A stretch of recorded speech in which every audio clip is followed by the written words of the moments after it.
In the chaos of Saipan, 40 Marines turned thieves changed the course of battle through silent hunts, daring raids, and brutal sacrifice. Their fearless victories crippled the enemy, but came at a devastating cost, leaving only a handful to carry their legacy home. At 0900 on September 27, 1942, Lieutenant Colonel William Whaling stood by the rim of Henderson Field on Guadalcanal as 4 Marines carried a stretcher toward the aid station. The man on the litter was 22 on his 3rd patrol that week and had been killed before anyone found the Japanese position. 3 more stretchers followed. That morning, a 7-man patrol had vanished into the jungle. Only 4 returned. The Japanese dominated the foliage. 2 months into the campaign, Marine patrols were walking into ambushes they never sensed. 17 patrols had been eliminated in 3 weeks. The enemy moved through the undergrowth like phantoms. Marines trained for head-on attacks often failed to spot an enemy soldier 10 feet away. Snipers picked off leaders. Machine gun emplacements remained hidden until squads passed them by, then opened fire from the rear. Whaling recognized the lethal pattern. The 1st Marine Division had lost 400 men to ambushes in September alone. Conventional infantry methods were ineffective in that environment. Marines needed a new approach, something the Japanese would not anticipate. 2 days earlier, Whaling had been removed as executive officer of the 5th Marine Regiment, not for battlefield failure, but due to clashes with his commanding officer. Many men in that position would have been sent back to the United States, but Colonel Gerald Thomas, the division's chief of staff, respected Whaling's record, a World War I veteran, a Silver Star at San Miguel, a marksman who had competed in the 1924 Olympics, and above all an officer with unmatched fieldcraft. Thomas kept him on Guadalcanal and told him to consider the jungle problem. Whaling spent 3 days observing patrols depart and counting how many returned. The arithmetic was grim. At the current loss rate, the division would exhaust its infantry before the Japanese ran out of jungle. He needed troops who could hunt the hunters, men who knew how to stalk, read terrain, move without noise, and kill without being seen. On September 29th, Whaling entered General Alexander Vandergrift's command tent with a plan: create a scout sniper force. He proposed 100 volunteers, chosen for hunting backgrounds, outdoor skills and excellent marksmanship, trained in reconnaissance and ambushcraft, deployed in small teams to scout and neutralize Japanese positions ahead of regular patrols. Vandergrift approved at once. The general admired the small unit tactics of Lieutenant Colonel Robert Rogers from the French and Indian War. Mobile, independent units operating behind enemy lines, and the idea suited Guadalcanal's desperate needs. Whaling had 1 week to recruit and begin training. That night he began combing service records for clues, expert rifle scores, rural upbringings, hunting experience, disciplinary notes that suggested independence rather than cowardice. Marines who questioned orders yet still finished missions. By October 1st he had 43 prospects and summoned them to a 0600 briefing on October 2nd. He made the assignment voluntary and warned them the casualty rate for reconnaissance exceeded 50%. They would operate in 2- or 3-man teams for days behind enemy lines, with no guarantee of rescue. 41 signed up immediately, 2 left. Whaling studied the volunteers. Most were about 20 or younger, half with under 2 months of combat experience. But they had something conventional infantry lacked: a desire to hunt. Whaling intended to turn them into the most feared unit the Japanese faced in the Pacific, and their methods would become a model. 2 years later, another Marine would adapt Whaling's techniques and add a controversial recruitment twist that became legendary. Training started on October 3rd with no manuals to follow. The Corps had dissolved its scout sniper program after World War I. Whaling's lessons came from experience: 24 years in the Corps, jungle patrols in Nicaragua, and time on French battlefields where he learned that invisible soldiers outlived bold ones. His first teaching was silence. He led volunteers into jungle west of Henderson Field and ordered a 100-yard walk without making any noise. Every man failed. Gear clinked, boots crushed twigs, canteens knocked rifles.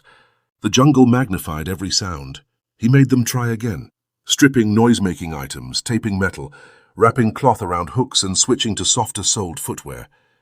After 3 days, half could move through thick foliage without alerting Japanese positions 200 yards away. Marksmanship followed. Although many Marines could hit targets at 300 yards on a ranges didn't simulate wind, rain, or returning fire. Whaling taught range estimation from terrain, wind reading from vegetation, and how humidity altered bullet trajectories.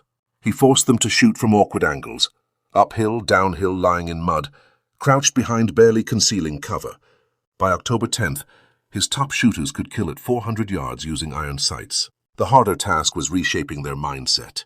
Regular Marine squads of 12 followed a strict chain of command where initiative was discouraged. Whaling needed the reverse, 2- or 3-man teams making independent tactical choices for days at a time. He instructed them in map reading, terrain analysis, choosing ambush sites, sketching fortifications, and estimating enemy strength from smoke and foot traffic. Skills infantrymen generally didn't practice because officers usually made those judgments. On October 13th, Vandegrift ordered an offensive across the Matanakau River. Japanese forces were entrenched on the west bank with machine gun nests covering approaches and artillery hidden in the canopy. Regular patrols kept being slaughtered, searching for those positions.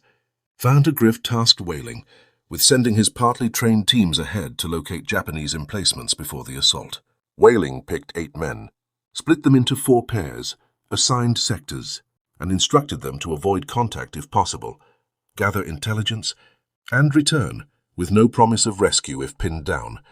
At 400 on October 14th, the first team departed, 2 Montana hunters who tracked west along the Matanakau for 3 hours, and by 07:15 discovered a camouflaged artillery position with 4 Type 92 howitzers and about 60 soldiers. They sketched the layout, counted ammunition, and were back by noon.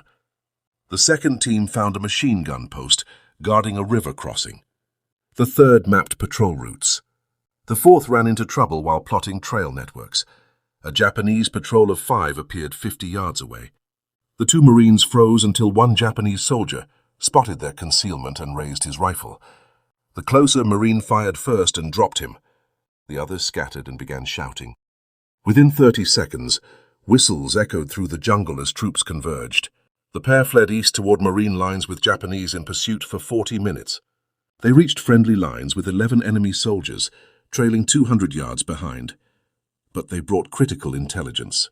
Whaling now had detailed maps of Japanese positions across a 2-mile front.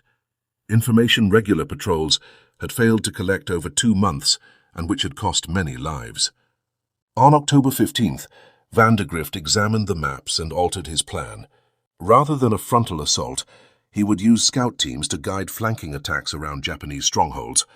Whaling's unit had proven the approach. Vandegrift ordered expansion, find another 60 volunteers, form a company, and prepare for the campaign's largest Marine offensive. The Matanakau battle was coming, and Whaling's scout snipers would lead Marines into the most savage jungle fighting of the Pacific War. The Matanakau offensive began at 0600 on October 6, 1942.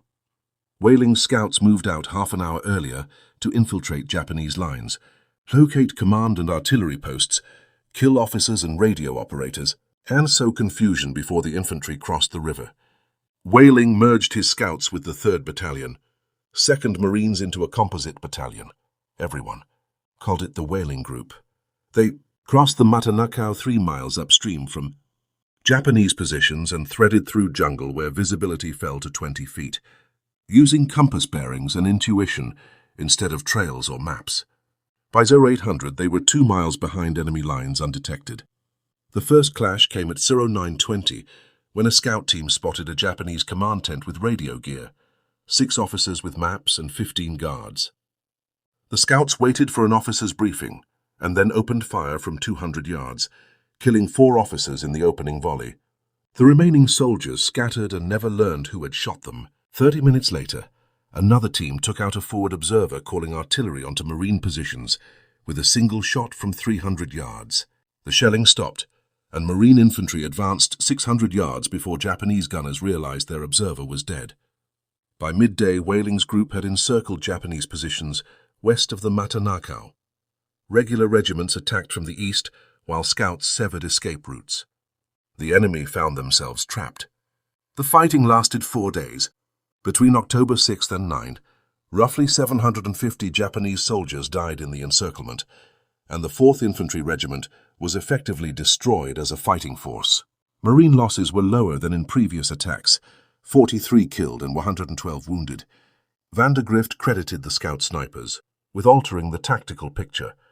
Small teams gathering intelligence, removing key personnel, and disrupting command and control. The Japanese had expected frontal assaults, not infiltration and ambush, and Whaling's tactics succeeded, at a cost. On October 8th, Whaling took shrapnel from a mortar, not a critical wound but enough to land him in a field hospital. An infection developed 3 days later, and by October 15th, fever forced his evacuation to a hospital ship. He spent 4 months recovering and missed the rest of the Guadalcanal campaign, yet his program endured. The 1st Marine Division formally created a scout sniper platoon in each infantry regiment, gave headquarters a dedicated reconnaissance section, standardized training, and formalized selection criteria. What Whaling built from scratch in September became official Marine Corps doctrine by December. In February 1944, the division awarded him the Legion of Merit, citing his organization of a scout sniper detachment and supervision of training in scouting, stalking and ambush tactics. Noting his expertise contributed immeasurably to patrol successes. Whaling never returned to Guadalcanal. He later commanded the 1st Marine Regiment in Australia, led at Cape Gloucester, commanded the 29th Marines on Okinawa, where he earned the Navy Cross, and retired as a Major General in 1954. His true legacy was a concept, a new way for Marines to fight, a template for scout sniper operations used through World War II, Korea, and Vietnam whenever Marines needed eyes where regular infantry could not go. 2 years later, another officer read Whaling's after-action reports, studied his training, and resolved to build a more aggressive unit that added a controversial recruitment twist. This officer sought not the disciplined hunter, but fighters and troublemakers, men who won brawls and ended up in the Brig. At 0700 on January 15, 1944, First Lieutenant Frank Tachsky walked through the Brig at Marine Corps Base Camp Tarawa in Hawaii. He was 29, a veteran of Guadalcanal and Tarawa, hand-hunting for the division's worst Marines, 18 inmates held for fighting, assault, insubordination, and property destruction, cases that often led to dishonorable discharges. Tachsky wasn't there to punish them. He intended to recruit them. 3 months earlier, Colonel James Risley had ordered Tachsky to form an elite scout sniper platoon for the 6th Marine Regiment, modeled on British commandos. Train 40 men in reconnaissance and long-range killing, but avoid drawing recruits from regular infantry. Risley wanted unconventional soldiers who wouldn't follow orders blindly, men who could think for themselves and survive behind enemy lines where rule-book tactics failed. Tachsky grasped the task. He had studied Whaling's reports from Guadalcanal and seen how small scout teams had upset Japanese operations. But where Whaling had recruited disciplined outdoorsmen, Tachsky sought fighters. His criterion was blunt: recruit Marines who won fights and wound up in the Brig. He argued to skeptical officers that when 2 Marines fought, the loser usually went to sickbay while the winner went to the Brig for assault charges, punishing the wrong man. The winner, Tachsky claimed, had proven he could handle himself and wouldn't quit under violence. The Brig commander protested, calling them troublemakers and criminals, but Tachsky insisted. Over 3 weeks he interviewed 47 Marines with disciplinary records, asked why they fought, what they had done before enlisting, and whether they could kill silently with a knife. 23 volunteered. Another 17 came from regular infantry, with expert marksman ratings and combat experience at Tarawa. By February 1st, Tachsky had his 40 men, forming the scout sniper platoon of the 6th Marine Regiment. Their nickname emerged later, after they began pilfering everything not nailed down on the big island of Hawaii. Training in the highland jungles near Hilo used Whaling's methods as a base: silent movement, long-range marksmanship map work, but Tachsky added hand-to-hand combat, knife fighting, garrote techniques, and silent killing methods drawn from British commando practice, along with survival skills like hunting wild boar, fishing, and foraging so they could operate without resupply behind enemy lines. They practiced with piano wire garrotes, learning to coat the wire in adhesive and crushed glass. One Marine, Wild Bill Emer, became notorious for slipping into kill zones and dragging out wounded men, using only a garrote and absolute quiet. Gear was scarce. The Corps stuck them with World War I Springfield rifles, meager rations, and no effective camouflage. So they began taking what they needed, raiding army depots at night for newer weapons. Canned food, whiskey, even lifting an army captain's jeep and repainting it marine green. The unit's thefts became legendary, and other Marines began calling them the 40 Thieves, not as an insult but as grudging respect. They operated outside normal supply rules and took what kept them alive. Officers often turned a blind eye because Tachsky was assembling something unprecedented, a force that could stalk Japanese troops on their own ground.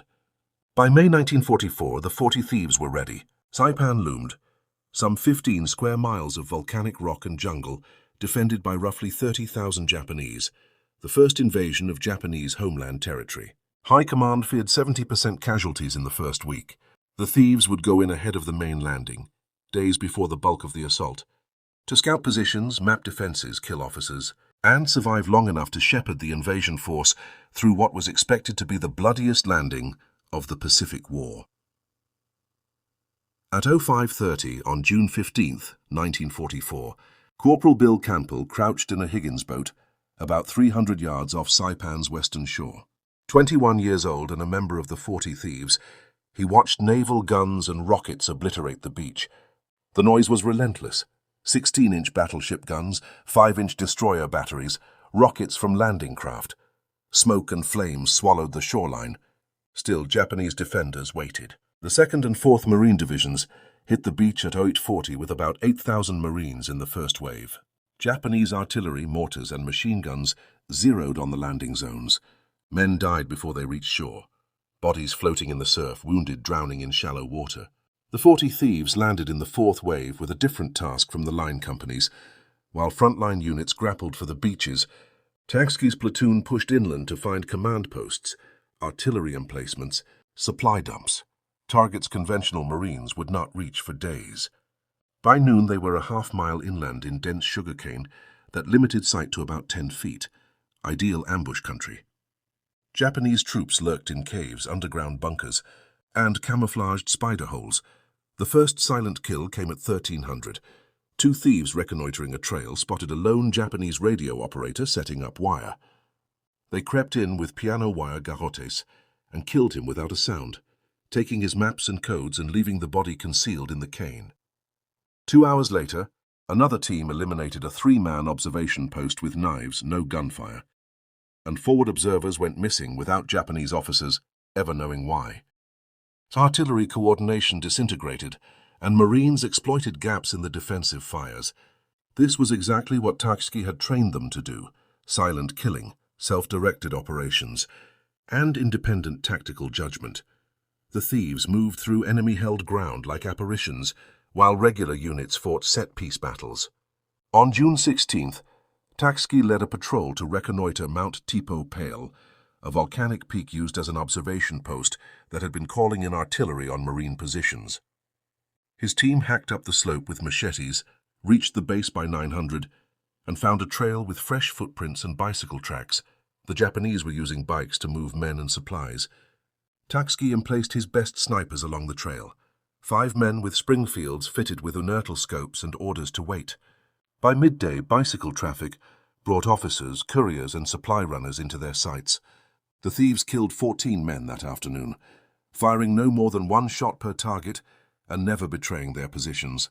Predictably, the Japanese sent a 40-man patrol uphill to hunt the snipers. Tachsky slipped his men back into the jungle before contact, leaving nothing but empty firing positions and bodies. That night, Tachsky got new orders. Division intelligence had spotted a Japanese ammunition depot near Garapan, Saipan's capital. He was to scout security and, if possible, destroy it. Garapan lay 2 miles behind enemy lines with thousands of troops between Marine lines and the city. No support, no rescue if things went wrong. Tachsky chose 8 of his toughest fighters and told them they would move at 0200 on June 17th, slip through enemy lines, scout the depot, and be back before dawn. He did not tell them what the intelligence report also said. Japanese commanders had ordered no prisoners, wounded Marines were being used as bait to trap rescuers, and a final bonsai charge was being prepared. The thieves were walking into a nightmare and would not return unchanged. They left at 200 in total darkness, moving west through cane fields and stopping every 50 yards to listen. Japanese patrols moved constantly, and artillery boomed in the distance. Wounded men screamed in no man's land. By 0330, they had covered a mile and crossed 2 patrol routes undetected. Sergeant Bill Campbell led by feel, halting whenever he sensed movement. The patrol followed single file 10 feet apart, silent and using hand signals. They reached Garapan at 4:15. The city lay in ruins from naval bombardment, but still hosted soldiers, supply trucks, and communications. The depot sat on the town's northern edge, 3 concrete bunkers ringed by barbed wire and guarded. Tachsky's engineers, Corporal Roscoe Mullins and Private Otto Hebel, crawled to a ventilation shaft at 0430 and wedged a satchel charge inside, setting a 15-minute timer. As they withdrew, a guard spotted them and shouted. Mullins shot first and fell back with the others firing covering shots. The satchel detonated 3 minutes early at 0457, setting off a chain of secondary explosions as stored shells and ammunition cooked off. The blast and ensuing fires rained debris over Garapan. Using the confusion, the 8 men slipped back east through the cane and were inside Marine lines by 600, all alive. Division intelligence estimated the blast destroyed about 30% of Japanese artillery ammunition in northern Saipan, and enemy fire eased for the next 2 days while the advance accelerated. The raid changed enemy behavior.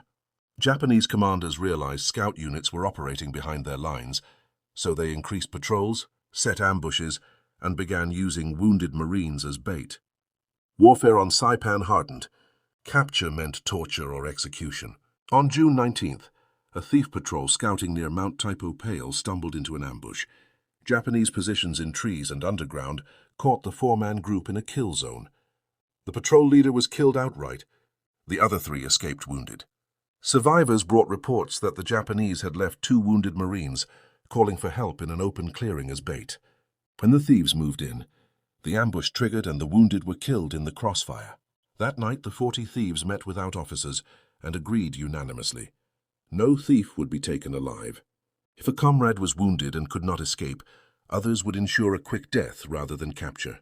Saipan had become personal. By June 23rd, the platoon had been in continuous combat for 8 days with no relief. They worked 12-hour rotations, half scouting by day and half infiltrating by night, sleeping in short 2-hour stretches and eating whatever they could scavenge or steal.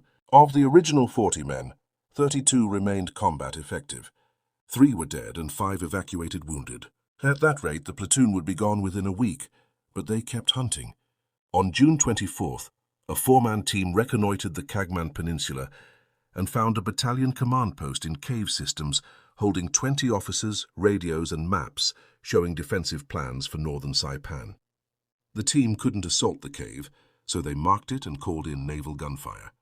14-inch shells obliterated the command post at 1600, wiping out the battalion's leadership and collapsing enemy coordination. Marines advanced 300 yards that afternoon with little resistance. The thieves' worst loss occurred the next day.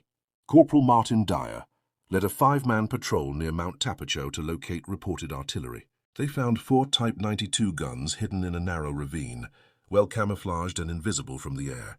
After observing the emplacement for 30 minutes and counting crews and ammo stores, they began to withdraw but were ambushed 200 yards out by infantry from 3 directions.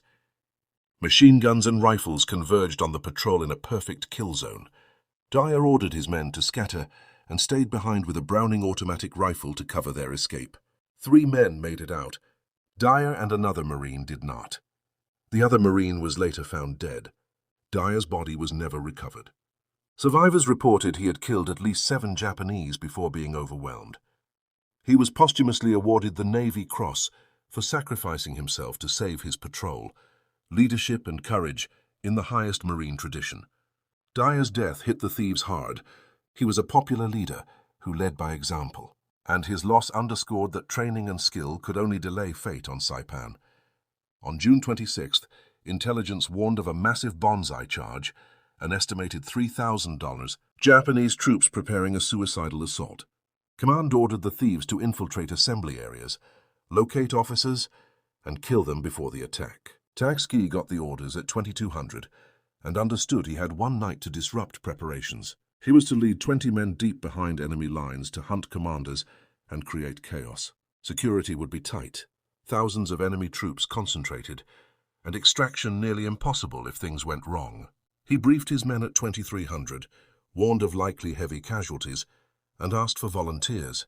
All 20 stepped forward, not out of bravado, but because they knew what would happen if the assault hit coordinated. They moved at midnight on June 27th into a moonless, overcast night, split into 5 teams of 4 with assigned sectors, and each team accepted that they were on their own if engaged. By 0200, they were a mile into enemy territory and found thousands preparing for the assault. At 0230, Tachsky's center team killed a Japanese captain, studying maps in a captured American tent, with a single suppressed shot. Guards never heard it. Over the next 3 hours, the 5 teams silently eliminated 17 officers, majors, captains, lieutenants, decimating the Banzai charge's command structure. Each team withdrew undetected, and by 0530 all 20 thieves were back inside Marine lines with no casualties. The Banzai charge hit at 0400 on July 7th, about $3,000. Japanese soldiers screamed forward with fixed bayonets along a 2-mile front in savage hand-to-hand fighting. But the assault lacked coordination.